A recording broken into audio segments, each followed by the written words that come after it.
Jake Rivers dragged his sleeve across his forehead, smearing grease and sweat in equal measure. The air on HFY Prime tasted like dust and disappointment. Every breath reminded him why this planet had been dead for longer than most civilizations had existed.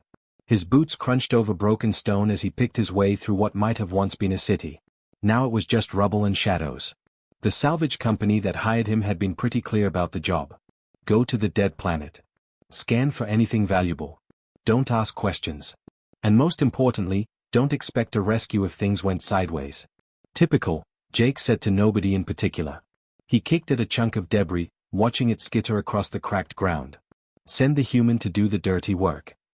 That was the thing about being human in this galaxy. You were always the expendable one. The one who got the jobs nobody else wanted. The one who crawled into cramped engine compartments or explored cursed planets while the civilized species watched from orbit. Jake was a mechanic by trade. A damn good one, actually. He could coax life out of engines that other people would have scrapped. He could rebuild a hyperdrive with spare parts and determination. But exploring ancient ruins? That wasn't supposed to be his thing. Still, when your savings account is empty and your ship needs fuel, you take what work you can get. Even if it means wandering around a graveyard planet looking for scraps. The job had seemed straightforward enough back on the station. The salvage company rep, a slimy four-armed creature named Torvik, had shown him satellite images of HFY Prime. Lots of old structures still intact. Possible tech caches. Maybe even some rare metals if he got lucky. Easy money, Torvik had promised. What Torvik hadn't mentioned was why 3 previous salvage teams had vanished without a trace. Jake had only found out about that part after he'd already signed the contract and taken the advance payment. By then, it was too late to back out. Not without ending up on the wrong side of some very unpleasant debt collectors. So here he was, alone on a dead world, breathing recycled air through a filter mask and trying not to think about what had happened to those other teams. The scanner on his wrist beeped occasionally, picking up fragments of metal or energy signatures too faint to mean anything. Jake had been walking for 3 hours and had found exactly nothing worth the trip. Just rocks and ruins and the kind of silence that made his ears ring. He was about to call it a day and head back to his ship when the scanner went crazy. The beeping turned into a steady whine. The display lit up with readings that didn't make any sense. Energy signatures that should have been impossible on a dead planet.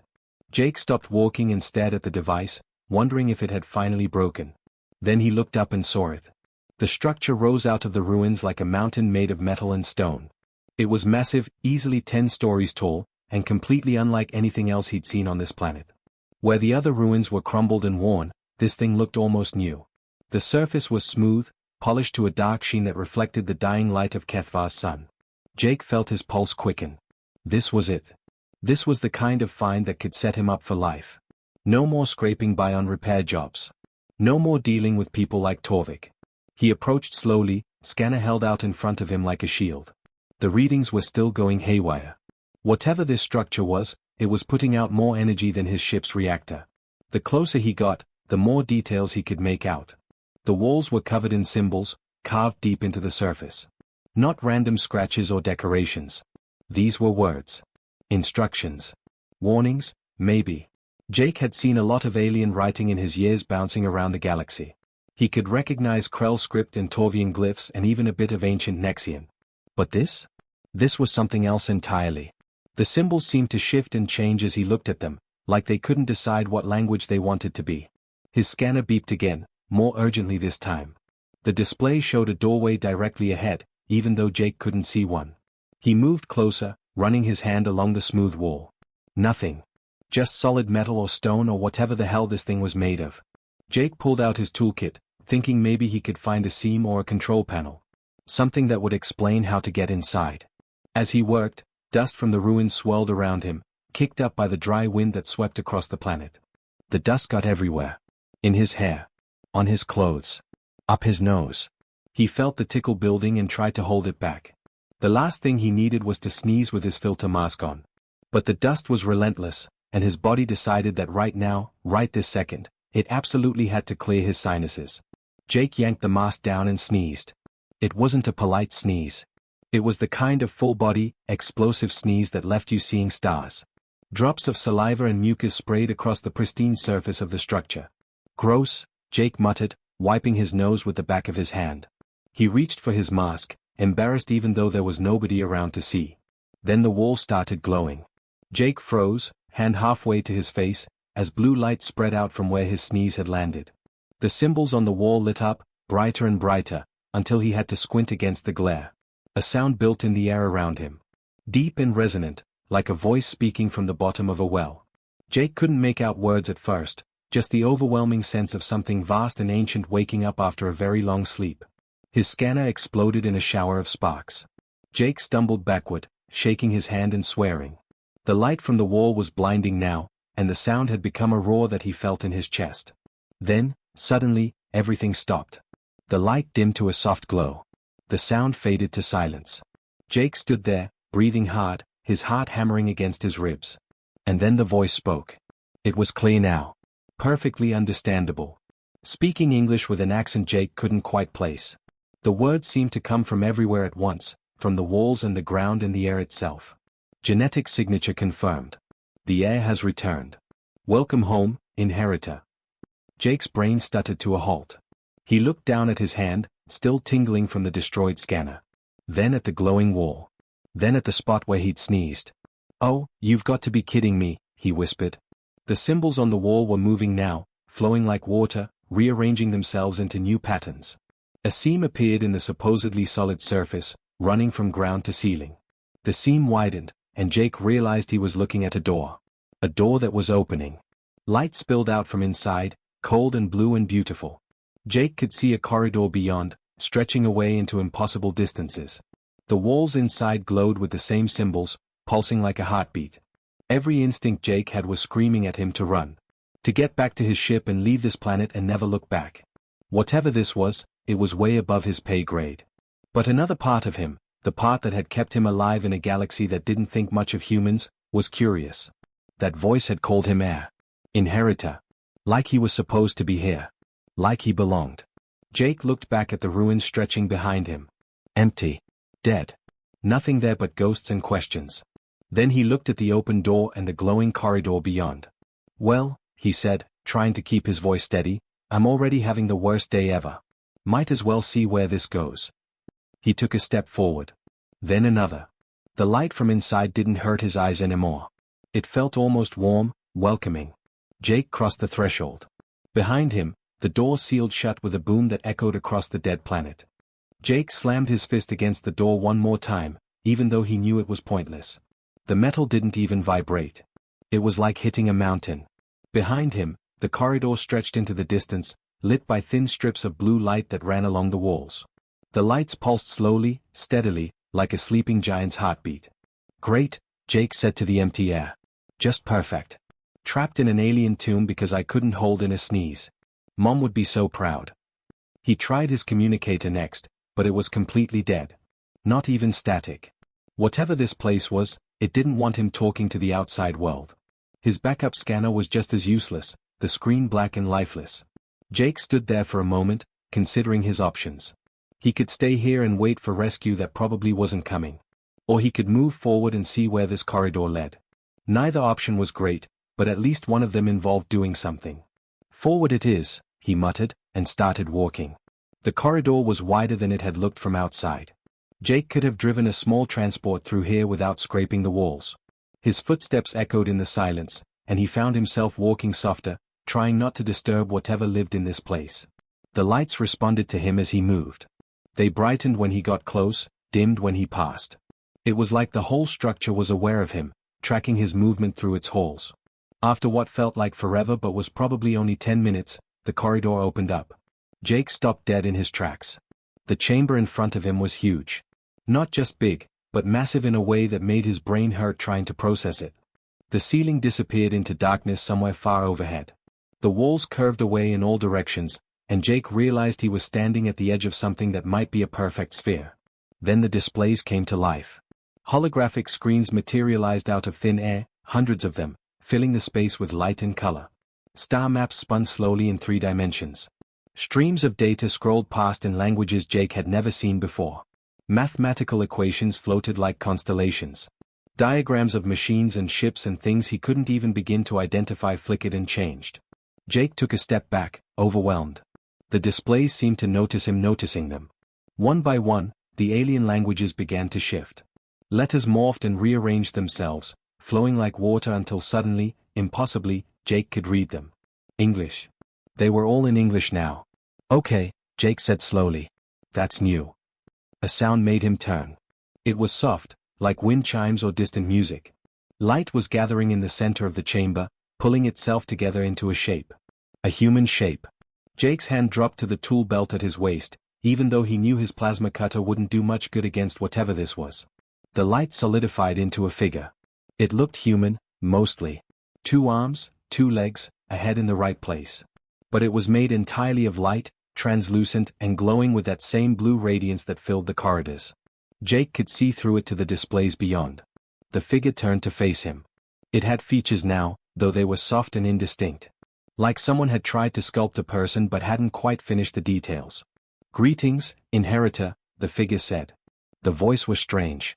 It sounded human enough, male or female Jake couldn't quite tell, but there was something else underneath it.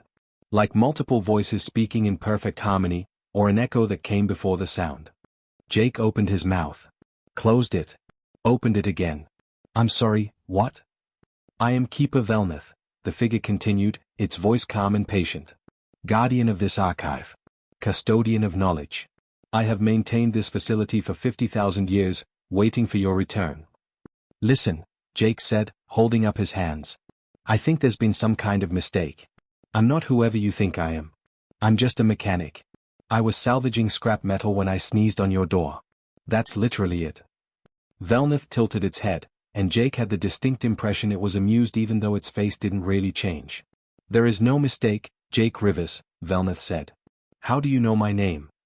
I know many things about you. Your genetic code. Your lineage. The fact that you prefer coffee to tea and that you once repaired a Kelvin-class freighter with nothing but scrap parts and determination. Jake felt a chill run down his spine. How could you possibly know that? Because I have been waiting for someone like you, Velnath said. A human. The genetic signature of your sneeze was unmistakable. You carry the markers of the precursors, the first makers who built this facility and seeded this galaxy with life. Jake laughed. He couldn't help it. The sound echoed strangely in the vast chamber. That's insane. Humans are the new kids on the block. Everyone knows that. We've only been traveling between stars for a couple hundred years. Most species treat us like we're barely evolved. And yet, here you stand, Velnath said. In a facility that responds only to human genetic material. Speaking a language that this archive learned from your DNA in the moments after you activated the entrance. The holographic displays shifted around them. New images appeared, and this time Jake recognized what he was seeing. DNA helixes. Genetic code. But these weren't random.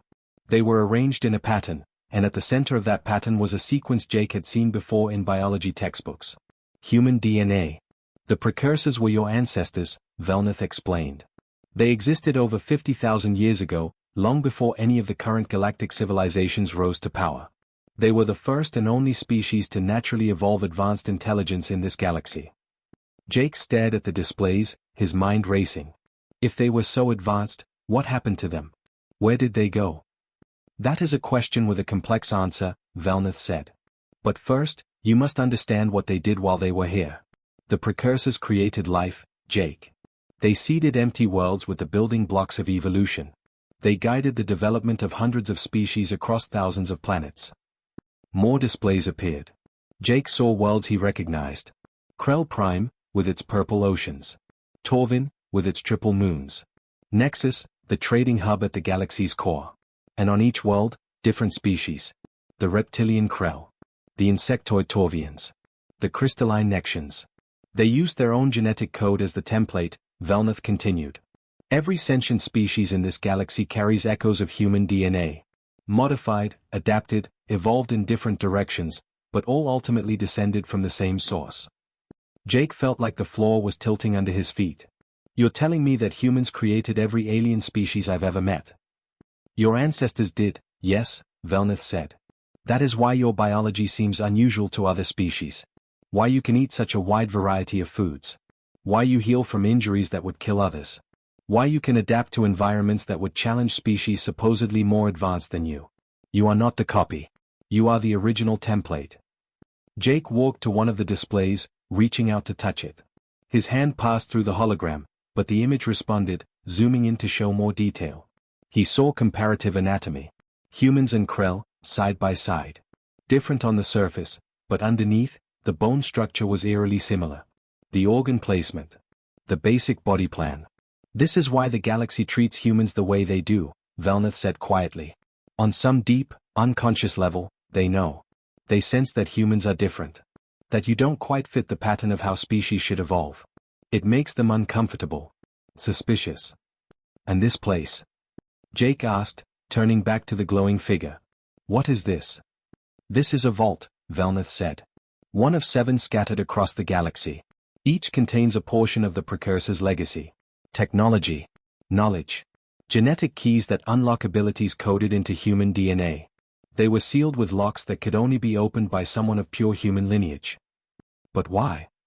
Jake asked. Why leave all this behind? Why not just tell us? Because the Precursors understood something important, Velnath said. Power without wisdom is dangerous. Knowledge without responsibility leads to destruction. They left these vaults as both a gift and a test. To be found only when humans had evolved enough to reach the stars on their own. To be accessed only by those who carried their blood. Jake looked around at the vast chamber, at the countless displays showing wonders he couldn't begin to understand. What happens now? Now, inheritor, you must choose, Velnath said. This vault is yours by right of blood. The technology here could change everything. Cure diseases. Extend lifespans.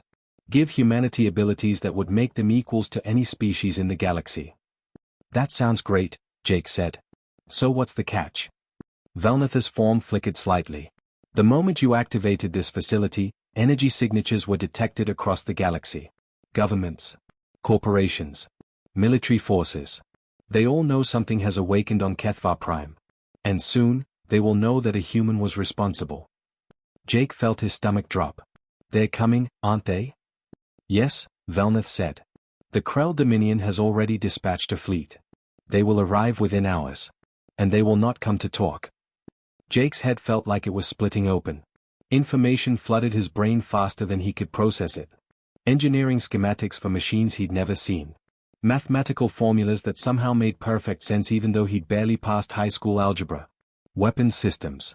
Shield configurations. Navigation protocols for ships that could cross the galaxy in days instead of months. It wasn't painful exactly, but it was overwhelming. Like trying to drink from a fire hose. His knees buckled and he grabbed onto the nearest console to keep from falling. How do I feel? He gasped, his vision blurring at the edges. You will adjust, Velnath said calmly. The glowing figure stood nearby, unchanged and unworried. Your neural plasticity is remarkable. Another gift from your ancestors. Human brains are designed to absorb and integrate new information at extraordinary speeds when necessary. Jake tried to focus on breathing. In and out. Steady. The flood of knowledge was slowing now, settling into his mind like dust after a storm. He could feel it there, waiting. All he had to do was think about something and the information would surface.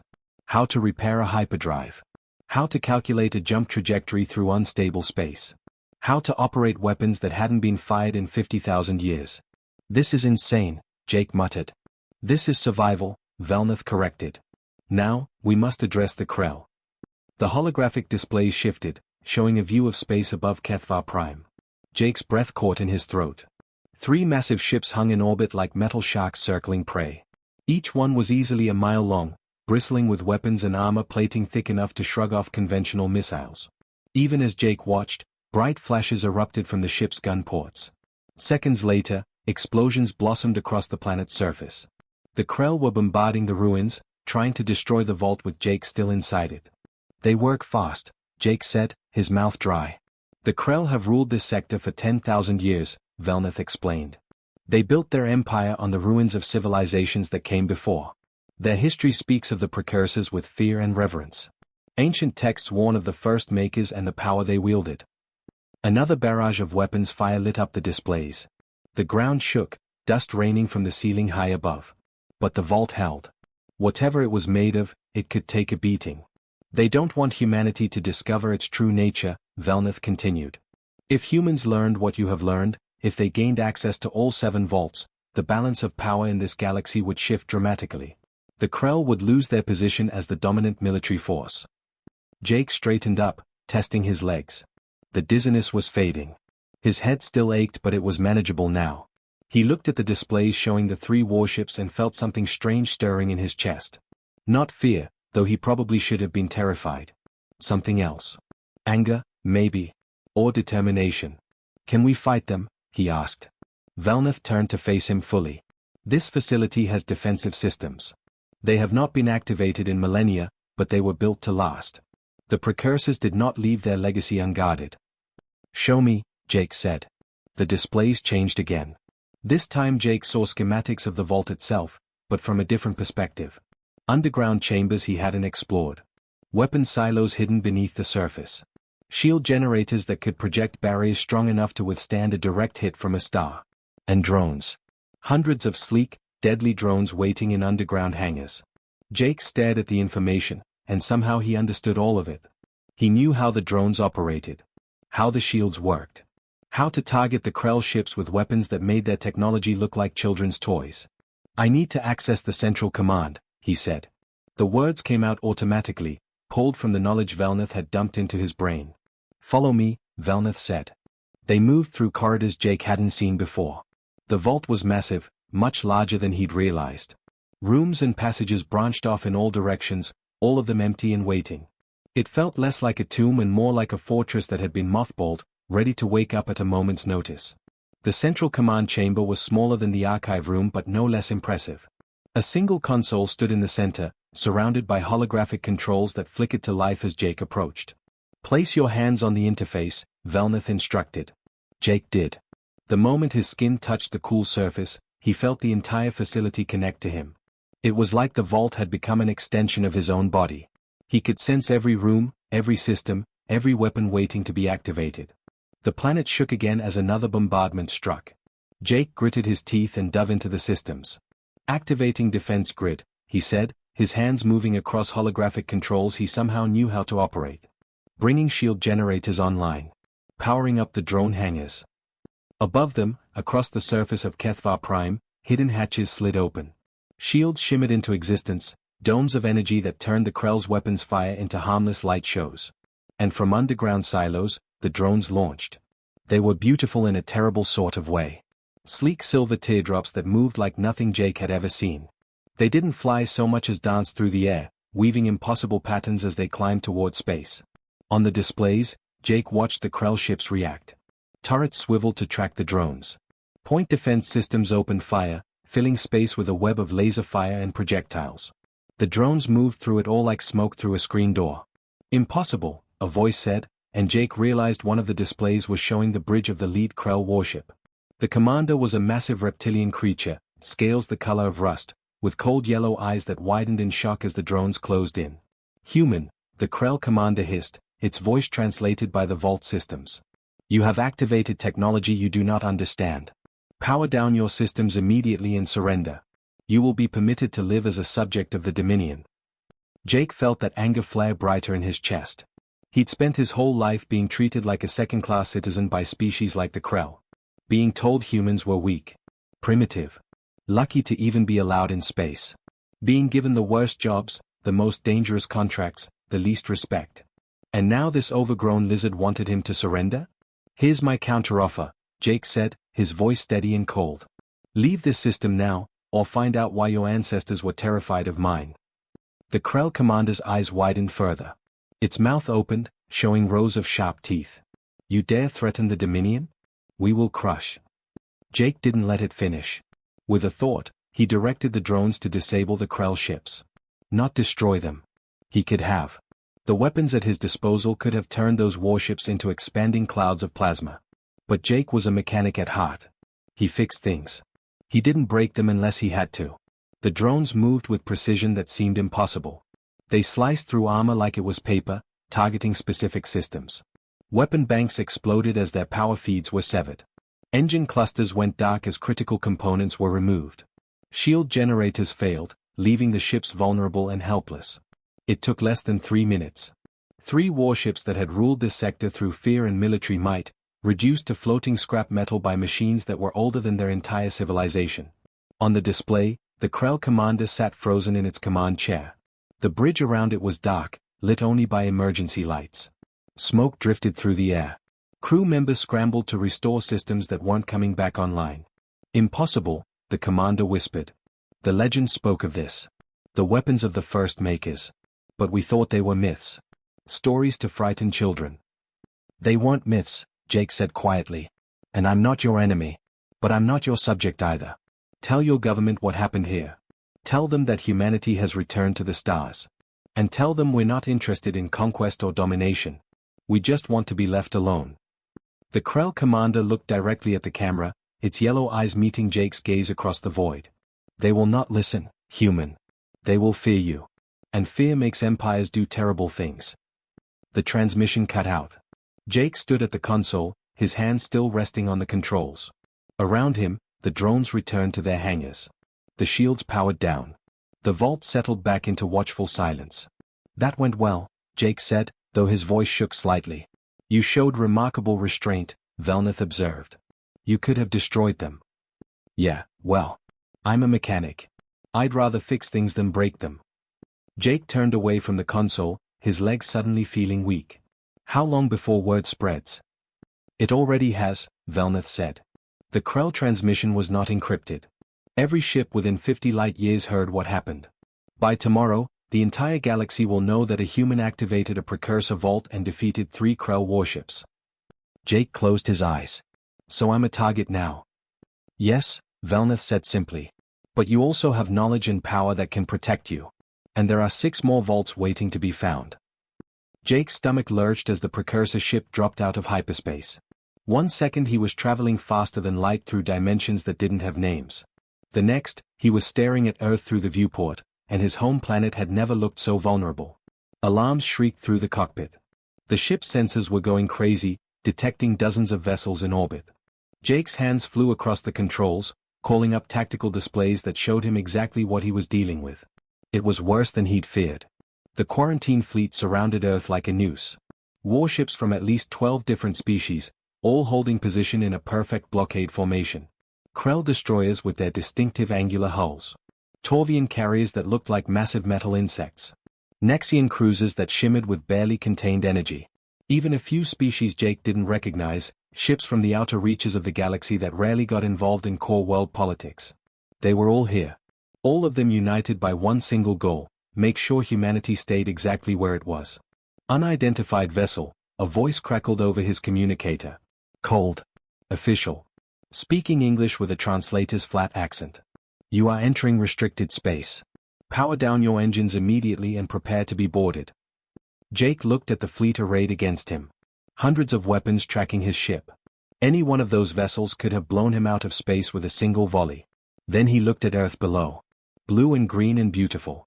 Home. He pushed the throttle forward. The precursor ship responded instantly, diving toward the planet with acceleration that would have turned a normal human into paste. But the ship's inertial dampeners were 50,000 years more advanced than anything the blockade fleet had. Jake barely felt the G-forces. Warning shots streaked past his hull. Energy beams that could have vaporized a modern warship splashed harmlessly against his shields. The precursor technology didn't even strain. Final warning, the voice on the communicator said, an edge of panic creeping in now. Power down or we will open fire with lethal force. Jake didn't bother responding. He just flew. The ship cut through Earth's atmosphere like a hot knife through butter. Flames licked at the shields as friction tried to slow him down. Jake kept his hands steady on the controls, guiding the vessel toward North America. Toward Denver.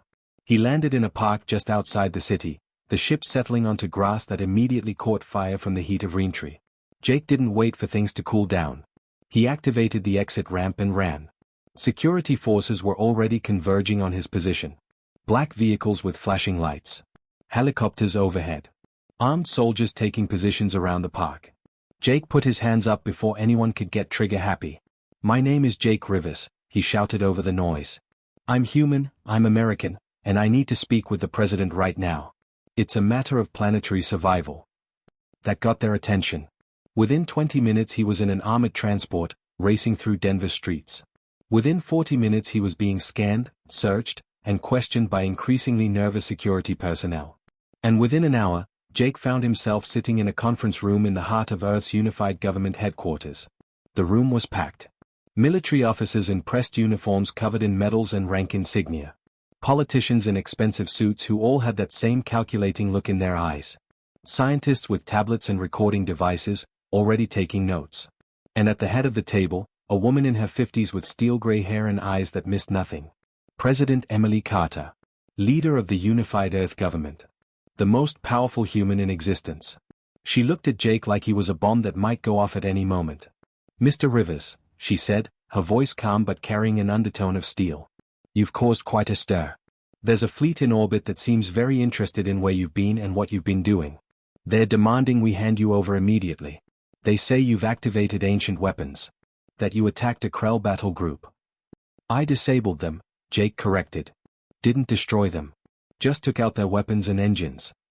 A military general leaned forward. He was a big man, broad-shouldered, with the kind of face that had seen combat and hadn't enjoyed it. "You disabled 3 Krell warships? By yourself?" "With some help from technology that's been sitting under a dead planet for 50,000 years, Jake said. "Which brings me to why I'm here." He activated Velnatha's crystal. The eye's holographic form materialized above the conference table, and half the people in the room jumped. "Good afternoon," Velnath said pleasantly. "I am Keeper Velnath, guardian of the Precursor Archives. I have maintained facilities across this galaxy for 50 millennia, waiting for humanity to return to the stars." The room exploded into noise. Everyone talking at once. Questions, accusations, demands for explanation. President Carter raised one hand and the room fell silent. "Explain," she said simply, looking at Jake. So he did. Jake told them everything. The salvage job on Kethva Prime. The sneeze that activated the vault. Velnatha's revelation about humanity's true origins. The knowledge that had been poured into his brain. The Krell attack and the defense he'd mounted. And finally, the existence of 6 more vaults scattered across the galaxy. "The precursors were our ancestors," Jake finished. "Every alien species in this galaxy was created using human DNA as a template. That's why other species treat us the way they do. Deep down, they know something's different about us. And the powers that run the galaxy don't want us figuring it out." "That's insane," someone muttered. "Is it?" Velnath asked. Holographic displays appeared around the table, showing genetic comparisons. Human DNA side by side with Krell, Torvian, Nexian, and dozens of other species. The similarities were undeniable. Every sentient species in this galaxy shares fundamental genetic markers with humanity. The probability of this occurring naturally is effectively zero. A woman in a lab coat was staring at the displays with wide eyes. "My God. We've had this data for years. We just thought it was convergent evolution. But this is design." "The second vault is here," Jake said. "On Earth. Hidden under Antarctica. It contains medical technology. Cures for every disease humanity has ever faced. Treatments that can extend lifespans by centuries. Genetic therapies that can repair damage we currently consider permanent." "And the price?" President Carter asked. She was sharp. Jake could see it in her eyes. She knew there was always a price. "The fleet in orbit has made their position clear," Velnath said. "They are offering humanity a choice. Seal the vaults permanently. Forget the precursor legacy. Never speak of it again. In exchange, humanity will be granted full membership in the Galactic Council. Equal status with other species. Access to trade routes and technology that has been denied to you." "Or?" the general asked. "Or continue to claim your inheritance," Velnath said. "Access the vaults. Embrace your role as descendants of the first makers. And face the immediate military response of every major power in the galaxy. They are terrified of what humanity might become." The room fell silent. Jake watched the politicians and military leaders exchange glances. He could practically see the calculations running through their heads. Risk versus reward. Safety versus potential. "How long do we have?" President Carter asked. "The full quarantine fleet will be in position within 72 hours, Jake said. "After that, they'll make their move. Either we agree to their terms, or they'll enforce the quarantine by force. No ships leave Earth. No communication with other worlds. Humanity gets locked in a cage until we agree to forget what we've learned." "Can they actually enforce that?" someone asked. "Against an entire planet?" "Yes," the general said grimly. I've seen the fleet composition. They've got enough firepower up there to crack continents. And that's just what they brought on short notice. President Carter stood up and walked to the window. Outside, Denver stretched toward the horizon. Millions of people going about their lives, completely unaware that the fate of their entire species was being decided in this room. "Show me the vault," she said finally. "The one in Antarctica. I want to see what we're being asked to give up." Jake nodded. "I can take you there. But we need to move fast." "Then let's not waste time," President Carter said. She turned to her staff. "Clear my schedule. Get me a transport to Antarctica. And someone get me the Secretary General on the line. The whole planet needs to know what's happening." As the room erupted into organized chaos, the general approached Jake. "Son," he said quietly, "I hope you know what you're doing. Because if this goes wrong, humanity just became target practice for the entire galaxy." Jake thought about the knowledge in his head. The power of the vaults. The choice that lay ahead. "Yeah," he said. "I know." The precursor ship screamed through space faster than Jake's brain could fully comprehend. Stars stretched into lines. Space itself seemed to bend around the vessel. The navigation computer showed impossible speeds, numbers that would have made modern physicists weep and question everything they knew about reality. But even pushing the ancient ship to its limits, Jake knew he was in a desperate race against time.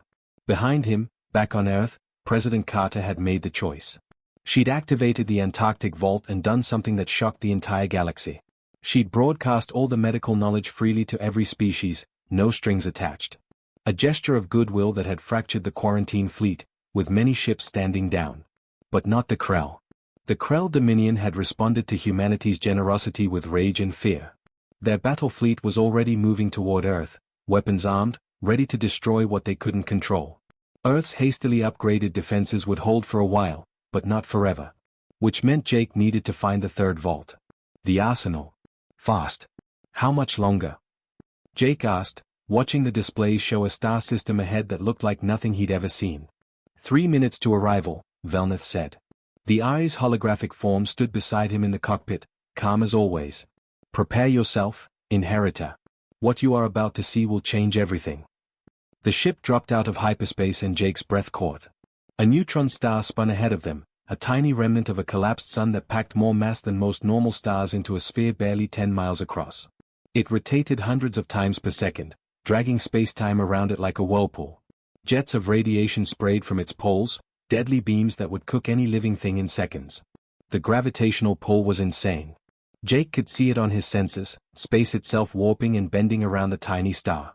Anything that got too close would be torn apart, ripped into atoms by forces that could shred planets. "The Arsenal Vault is located in stable orbit around the neutron star," Velneth explained as they approached. "The precursors chose this location specifically. Only their technology can withstand the gravitational forces. It ensures that no lesser civilization could access what lies within." "Convenient," Jake muttered, his hands tight on the controls. The ship was handling the extreme gravity without strain, but Jake could feel the power of the neutron star even through the shields. It was like flying toward a sleeping dragon. "Anything else I should know?" Velneth was quiet for a moment. When it spoke again, there was something in its voice Jake had never heard before. Sadness, maybe. Or regret. "Yes," the AI said quietly. "This vault contains more than weapons, Inheritor. It contains the truth of what happened to the precursors. The real truth. Not the simplified version I gave you before." Jake glanced at the glowing figure. "You lied to me?" "I omitted certain details," Velneth corrected. "Details you needed to discover for yourself. That was part of the test."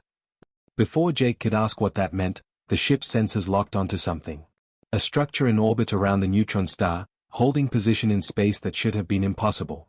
It was massive, a fortress of dark metal that seemed to absorb light rather than reflect it. No windows. No obvious weapons. Just smooth, featureless walls that radiated power. The Arsenal Vault.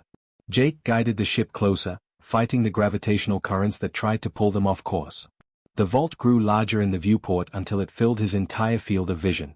Up close, Jake could see faint lines etched into the surface. Not decorative. Functional. Channels for energy or coolant or something else entirely. The ship docked automatically, connecting to a port that opened like a mouth. Jake stood up, his legs unsteady. Every instinct he had was screaming that this place was dangerous. Ready? Velneth asked. No, Jake said honestly. But let's do this anyway. The vault's entrance opened the moment Jake stepped off the ship. No need for genetic verification this time. It knew him. Recognized him. Welcomed him. Jake walked inside and stopped dead. The chamber was enormous, easily the size of a city block. But unlike the other vaults, this one felt alive. Energy hummed through the air, making the hair on Jake's arms stand up. The walls pulsed with light, rhythmic and steady like a heartbeat. And the weapons. They lined the chamber in neat rows, hundreds of them. Devices Jake recognized from the knowledge Velneth had given him. Planet crackers that could shatter worlds. Shields powerful enough to withstand the explosion of a star. Ships that could fold space and move through dimensions humanity didn't even have names for. Genetic bombs. Reality warpers. Things Jake had no words for because human language hadn't invented them yet. Enough firepower to conquer the galaxy 100 times over. Jake walked through the arsenal slowly, his footsteps echoing in the vast space. He could feel the power radiating from each weapon. With these, he could destroy the Krell fleet. Crush the Galactic Council. Make humanity the undisputed rulers of known space. Impressive, isn't it? Velneth said, appearing beside him. Terrifying, Jake corrected. He stopped in front of something that looked like a simple metal sphere, maybe a foot across. According to the knowledge in his head, that sphere could destabilize the quantum foam that held reality together. One activation and entire solar systems would just stop existing. Why would anyone build things like this? Because they were afraid, Velneth said. And fear makes people do terrible things. The AI gestured toward the center of the chamber. A platform stood there, and on it, a holographic interface unlike any Jake had seen before. It pulsed with the same rhythm as the walls, as the energy in the air. Place your hand there, Velneth instructed. And I will show you the truth. Jake approached the platform slowly. Every step felt heavy, like he was walking toward something he couldn't come back from. He reached out, hesitated, then pressed his palm against the interface. The world exploded into light and sound and sensation. Images flooded Jake's mind, but not like before. This wasn't information being poured into his brain. This was memory. Experience. He was seeing through someone else's eyes, living their life in fast forward. He saw the precursors at the height of their power. Not just advanced. Godlike. They had mastered every aspect of reality. They could create life with a thought. Reshape worlds. Move stars. They had spread across the galaxy, building wonders that made modern civilization look like children playing with blocks. But power corrupted. Jake watched empires rise within the precursor civilization. Factions that disagreed on how to use their abilities. Wars broke out. Not small conflicts. Existential battles that tore the fabric of space. Entire sectors of the galaxy were destroyed. Billions died. Trillions. The precursors realized too late that they had become the very thing they'd feared. Tyrants drunk on power, willing to destroy everything rather than compromise. So they made a choice. The greatest minds of the precursor civilization came together. They created the vaults, sealing away their technology. They seeded the galaxy with new life, using their own DNA as a template but limiting what those species could become.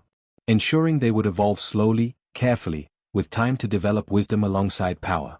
And then the precursors did something incredible. They evolved themselves out of physical existence. Jake watched as billions of precursors voluntarily shed their bodies, transforming themselves into beings of pure energy. Not death. Transcendence. They became part of the universe itself, observing but no longer interfering. Watching to see if their descendants would make better choices than they had. The vaults were their final gift. And their final test. Jake staggered backward, the connection breaking. Tears streamed down his face. He understood now. Really understood.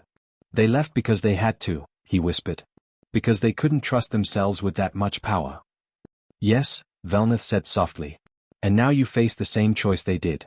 You have access to weapons that could make humanity the rulers of this galaxy. You could destroy the Krell. Force every species to bow to human authority. Take by force what others refuse to give freely. Jake looked at the arsenal surrounding him. At the weapons that could reshape reality. He thought about the Krell fleet bearing down on Earth. About President Carter's choice to share knowledge instead of hoarding it. About everything that had led him to this moment. Then he smiled. Or, Jake said, I could do something the precursors never thought of. He walked back to the central interface and activated the vault's communication systems. Not just local. Galactic range. Every species, every government, every ship would hear this. People of the galaxy, Jake began. This is Jake Rivers. I'm standing in the Arsenal vault right now. The Precursor's weapons cache. I have access to technology that could destroy civilizations or conquer them. And I'm going to tell you exactly where it is. Velnitha's hologram flickered in surprise. Jake broadcast the coordinates of all 7 vaults. Not just the Arsenal. Every single Precursor facility scattered across the galaxy.